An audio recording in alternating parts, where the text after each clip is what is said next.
আমি জানি না ওনাদের অ্যাকচুয়ালি কি হয়েছে না হয়েছে। এবার উনি যদি ফার্স্ট ম্যারেজে ডিভোর্স না করেন, ঠিক আছে, না করে যদি সেকেন্ড ম্যারেজ করেন, তাহলে সেটা বৈধ নয়।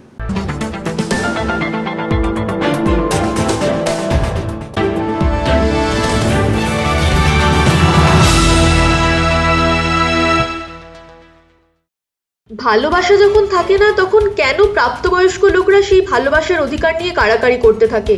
যুবক হিরণ যুবতী অনিন্দিতাকে বিয়ে করেছিল আজ থেকে 25 বছর আগে। তখন সোশ্যাল মিডিয়া আসেনি টাচ ফোন। গোপনে চিঠি বিনিময় করে চোখে চোখে প্রেম হতো। আজ 25 বছর পরে সময়ের সঙ্গে সঙ্গে দুজনের মনও বদলেছে। আসলে বিয়ে জিনিসটা এমন, দীর্ঘ সময় মন ধরে রাখা কঠিন। কেসটা কি লাভ কেস?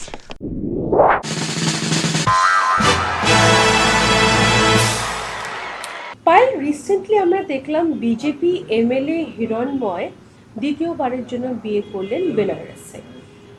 ছবিতে দেখা গেল উনি হিন্দু মতে সিঁদুর পরিয়ে বিয়ে করেছেন, কিন্তু আইনত রেজিস্ট্রেশন করেছেন কিনা সেটা কিন্তু জানা যায়নি।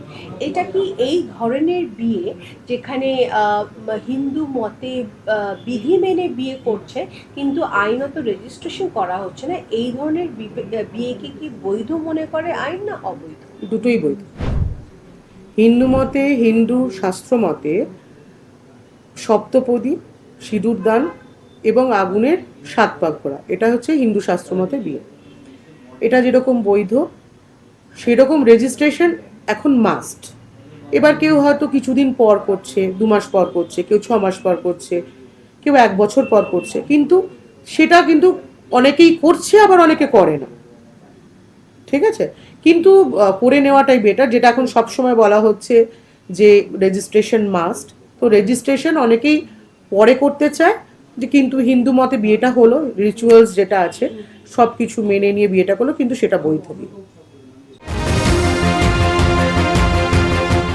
পশ্চিমী আইন ঐতিহ্যবাহী হিন্দু বিবাহের বৈধতা বাতিল করতে পারে। পশ্চিমী আইনে কিন্তু একটাই ওয়েডিং মানা হয় লিগাল, সেটা ডিভোর্স না করে অন্য আরেকটা বিয়ে তুমি করতে পারো না।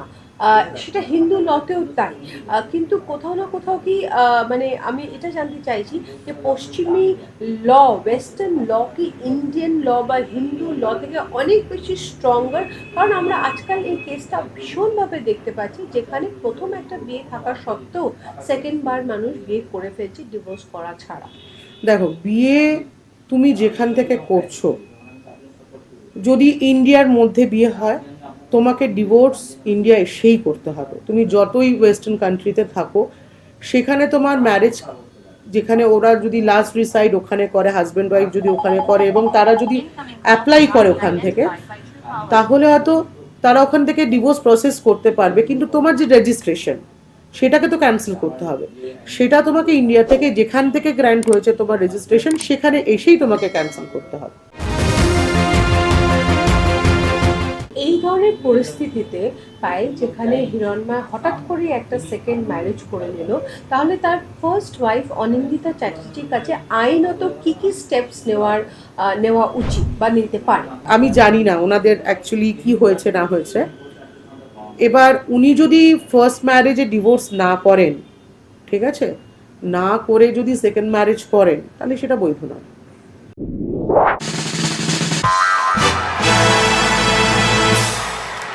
ফার্স্ট ওয়াইফ, এই ধরনের ক্ষেত্রে ফার্স্ট ওয়াইফ কি কি লিগ্যাল স্টেপস নিতে পারে এগেইনস্ট দ্য ম্যান? তার কাছে সঠিক প্রমাণ থাকলে সে কোর্টে কেস করতে পারে, ঠিক আছে, ওনার এগেনস্টে কেসে যেতে পারে বা এগ্নি সেকশনে মামলা হতে পারে। এবং উনি যদি ডিভোর্সের কেস করেন, ভবিষ্যতে যদি কোনো ডিভোর্সের, তার কাছে এইটা হবে যে উনি ডিভোর্স না পেয়ে আরেকটি ম্যারেজ করেছেন, সেখানে যদি সঠিক তথ্য উনি দিতে পারেন কোর্টকে প্রডিউস, তাহলে ছেলেটি যে ডিভোর্সটা অ্যাপ্লাই করছে সেটা ক্যান্সেল হতে পারে। আজকে আমাদের খুব চেনা রাজনৈতিক মুখ শোভন বাবু, উনি বিয়ে করেছেন একজন ভদ্রমহিলাকে, রত্না দেবীর সাথে, এবং বিশাল 30 বছরের বিবাহিত জীবন। তারপরে ওরা কেস চলছে আমার যতদূর মনে হয়, কিন্তু উনি বৈশাখী দেবীর সাথে থাকেন এবং রেজিস্ট্রেশন তো করেনি না। এইখানে এইখানে আইনত এরা তিনজনে কোথায় দাঁড়িয়ে রয়েছে, মানে রত্না দেবী কি করতে পারে, শোভন বাবু কি করতে পারে, আর বৈশাখী দেবী কি করতে পারে? বৈশাখী তারা মামলা লড়ছেন এবং মামলায় তো রত্না ম্যাডাম জিতে গেছেন, ঠিক আছে, মামলায় উনি জিতেও গেছেন, আলিপুর কোর্ট থেকেই হয়েছিল। ব্যাপারটা কি বলুন তো, মানে একটা কনক্রিট ডিসিশনে আসা উচিত। যদি কোনোভাবে ম্যারেজ কখনো আর হচ্ছে না এবং তার পেছনে কিছু গ্রাউন্ড আছে, সলিড গ্রাউন্ড আছে, তো সেই জায়গায় নিজের যা কম্পেনসেশন, নিজের ডিমান্ড যা আছে সেটাকে একটা কনক্লুড করে আমার মনে হয় মিউচুয়ালি ডিভোর্স করে নিয়ে সেকেন্ড ম্যারেজে যদি কেউ আপনার জন্য ওয়েট করছে তার সাথে বিয়েটা করে নেওয়া উচিত। তার কারণ কেন কি 3টে লাইফ তো নষ্ট হচ্ছে। চুরি করেছিস না ডাকাতি করেছিস, লাইন মেরেছিস। এই ঘটনায় মুখ খুললেন হিরণের মেয়ে। আমি মেয়ে হয় আর কি বলবো, কালকে আমি নিজেই সোশ্যাল মিডিয়ার থ্রু খুঁজে পেলাম। মা আমাকে কল করে বললো তুই একবার ফোনটা খুলে দেখ, তোকে কিছু পাঠিয়েছি আমি। তখন ফোন খুলে দেখি বাবার বিয়ের ছবি নিজের চোখের সামনে দেখছি। আমার মা আমার পাশে বসে কাঁদছে আমায় কল করে। কোনো মেয়ে কী বলবে এটা দেখে? আর আমি জানতামও না, মানে I had to find out through social media আমার বাবা কী করছে। তখন অন্য বন্ধুদের বাবাকে দেখে আর ভাবে আমার বাবা এসব করছে। You failed as a father and a husband all together, আর কিচ্ছু না। অ্যালিমনি ব্যাপারটা কতটা রোল প্লে করে, মানে দেখুন, কোনো ম্যাটসুটে যখন ফাইল হয়, যখন ধরুন মেয়ে ফাইল করলো বা ছেলে ফাইল করলো, মানিটারি রিলিফ কোর্ট দেয় অ্যাজ পার হি স্যালারি, মানে ছেলেটির স্যালারি, মেয়েটির ইনকাম সব কিছু বিবেচনা করে, কারণ অ্যাসেট অ্যান্ড লাইবিলিটিস দিতে হয়। তো সেখানে অ্যাসেট অ্যান্ড লাইবিলিটিস, তার খরচা, তার এক্সপেন্ডিচার, সমস্ত রকম কিছু বিবেচনা করে কোর্ট একটা ন্যায্য অ্যালিমিনি আপনার ইন্টারিম অর্ডার দেয়। সেই অর্ডারটা যতদিন কেসটা চলে ততদিন, মানে ধরুন ম্যাটসুটটা যতদিন চলবে ততদিন ওনাকে দিতে হবে। তো সেই জায়গায় অ্যালিমিনিটা একটা অর্ডার হয় এবং অ্যালিমিনি যদি যদি ধরুন কন্টিনিউ করছে না, ছেলেটা দিচ্ছে না, তারও ব্যবস্থা আছে অ্যালিমিনি কীভাবে তার এক্সিকিউশন ফাইল করা যায়, বিভিন্ন জায়গায় সিভিলও হয়, ক্রিমিনালও হয়। তো সেইগুলো করে মেয়েটিকে একটা ফিনান্সিয়ালি হেল্প করা। দেখুন, সবাই যে প্রবলেমে আছে তা নয়। এখন কিন্তু ডিভোর্স ম্যাটারটা অনেকটা কমার্শিয়াল হয়ে গেছে, ঠিক আছে? তো সেগুলো আপনাকে আমি আস্তে আস্তে সবই বলবো, কারণ এটা একটা কমার্শিয়াল, কেউ এটা বিজনেসের মতো নিয়েছে, কিছু মহিলা কিছু পুরুষ একটা বিজনেসের মতো রান করছে। আর অরিজিনালি যারা সত্যি এটাতে হ্যারাস হচ্ছেন তারা কিন্তু কোনোভাবেই লাভবান হচ্ছেন না, বা তাদেরকে কোনো রকমভাবে আমরা হেল্প দিতে পারছি না। এইবার এই অ্যালিমিনি ডিসাইড হলো, এবার অ্যালিমিনি দিতে দেওয়া শুরু হলো, তখন তাদের কাছে মনে হচ্ছে যে এর থেকে আমি অ্যামিকেবলি যদি বেরিয়ে যাই তাহলে আমার হয়তো এতটা আমার ধাক্কা পড়বে না। তখন গিয়ে তারা অ্যামিকেবলি সেটেলমেন্টে চলে আসছে। এখানে চাইল্ড কাস্টাডিও তো একটা বিশাল বড় রোল প্লে করে। অবশ্যই করে। সেখানে কার গ্রাউন্ড বেশি স্ট্রং থাকে? মানে দেখুন, বাচ্চা যার কাছে, অ্যাডাল্ট হয়, বাচ্চাটা যার কাছে, মাইনার অবধি বাচ্চা যার কাছে, অপোনেন্ট যদি সেই বাচ্চার কাস্টাডি চায় তাহলে তাকে প্রমাণ করতে হবে যার কাছ থেকে নিতে চাইছে যে সে কোনোভাবে অপারগ বাচ্চাটাকে মানুষ করতে, মেন্টালি, ফিজিক্যালি, সব দিক থেকে। এটা খুব ডিফিকাল্ট, কারণ মা তো তার মা যাই হোক, বাচ্চাকে তো আর মানুষ করতে অপারগ হতে পারে না।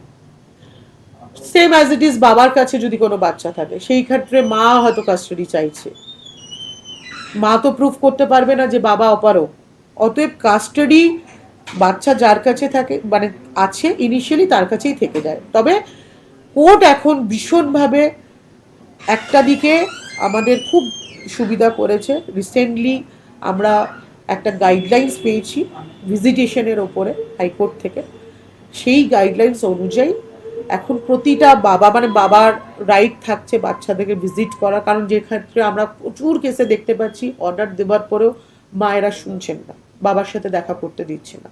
তো সেই ক্ষেত্রে কোর্টের একটা খুব পাওয়ারফুল রাইটের জায়গায় এসছে এবং আমাদের কাছেও বলার জায়গা এসছে যে এই রাইটটা মানতে হবে, এবং এটা যদি না মানে তাহলে বাচ্চা ওর অপোনেন্টের কাছে দিয়ে দেবে।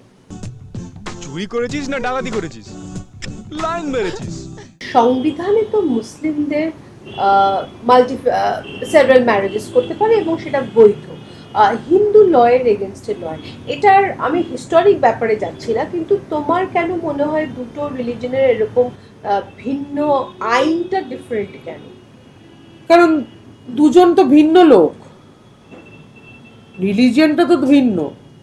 তারা তাদের প্রথম যিনি স্টার্ট করেছিলেন, ঠিক আছে, হিন্দু আইন এবং মুসলিম আইন, তাদের বেসিক থিংটাই ছিল আলাদা। বিয়ের পুরো যদি মুসলিম ল পড়ো, সেইখানে বিয়ের শুরু থেকে শেষ অবধি পুরোটাই আলাদা। আমাদের হিন্দু শাস্ত্র মতে ডিভোর্সের ম্যাটার নেই, ঠিক আছে, ডিভোর্সের জায়গাটাই নেই।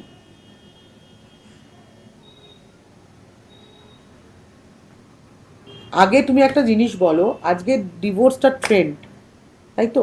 আজকে ঘরে ঘরে সবার ডিভোর্স। তুমি আগের জেনারেশনে যাও, কটা ডিভোর্স দেখেছো? এখানে যেরকম কিছুদিন কয়েক বছর আগে আমরা দেখেছি চলচ্চিত্র অভিনেত্রী নুসরত জাহান টার্কিতে গিয়ে রিটেল বিজনেসম্যান নিখিল জৈনকে বিয়ে করেন এবং তাদের মধ্যে তারপরে মানে ওরা সেপারেটেড হতে চায়। যখন এখানে এসে কেস ফাইল করে তখন সেই কেসটা অ্যানাল্ড হয়ে যায় এই বলে যে তো এটা তো ইনভ্যালিড ম্যারেজ, কারণ এখানে রেজিস্ট্রেশনই হয়নি আর বিয়ে তো টার্কিতে হয়েছে, সুতরাং টার্কির ল অ্যাপ্লিকেবল ফর দ্যাট ম্যারেজ। এটা কি তাই হয়? মানে যেখান থেকে বিয়ে হয়েছে, আমি আগেও বললাম, যেখান থেকে বিয়ে হয় সেখানে এসে ডিভোর্স করতে হয়। এবার উনি ওখানে ডেস্টিনেশন ম্যারেজ করেছেন, এবার ডেস্টিনেশন ম্যারেজ যদি অন্য কোনো কান্ট্রিতে করে, অ্যাজ পার ইন্টারন্যাশনাল ল এখানে ঢুকে যায়, তো সেইখান থেকে ওনার রেজিস্ট্রেশন বা সেই দেশের রেজিস্ট্রেশন করা উচিত ছিল, তাহলে ওখান থেকে তাহলে উনি অ্যাপ্লাই করতে পারতো। আজকের দিনে দাঁড়িয়ে তোমার কি মনে হয় divorce laws for women comparatively 20 বছর আগের থেকে বেশি স্ট্রং, নাকি এখনো ডিভোর্স লজ তার মধ্যে অনেক লুপহোলস রয়েছে and women are still stand very vulnerable and very helpless? দেখুন, ডিভোর্স লতে আজকে যদি আগের তুলনায় তো অনেক বেশি ভালো হয়েছে। অ্যাজ পার অনেক রকম, অনেক আগে যেরকম ছিল এখন অনেকটাই, এখন তো আমাদের এইটুখানি বলতে পারি Indian law only for the female, মেলদের কোনো জায়গা নেই, ঠিক আছে। এবার সেখানে বলবো 50% মেয়েরা সেটাকে ইউজ করছে, আর 50% মেয়েরা যারা যারা সাফারার তারা হেল্পলেস। কিন্তু কিছু মেয়েরা আছে যেটাকে একদম খুব বাজেভাবে ইউজ করছে।